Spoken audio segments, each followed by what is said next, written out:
Slightly more complex indices, just doing you a couple of examples here. So for the first one, we've kind of done these in the first couple of weeks when we've done the kind of algebraic fractions. So x to the 4 plus x to the 5 all over x squared. We can't add these because they're different beasties. It's a power of 5, power of 4, so we can't add them. However, we can do reverse adding fractions. We can split them up into their common denominators. So we can get it as x to the 4 over x squared, x to the 5 over x squared. So it's just rule 2. Subtract, you get squared, subtract, you get cubed. So it's x squared add x cubed. These are really important because you will need these in calculus.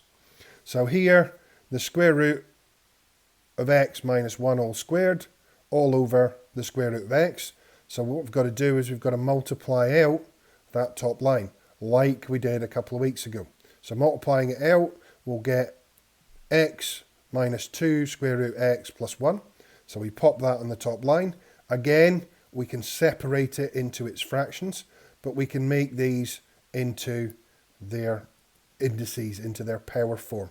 So x to the half, x to the half. So it's x to the 1 over x to the half, 2x to the half over x to the half, and 1 over x to the half.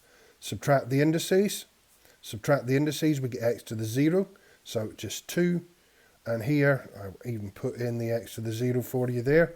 And here, we don't have anything to subtract, so it stays as x to the half.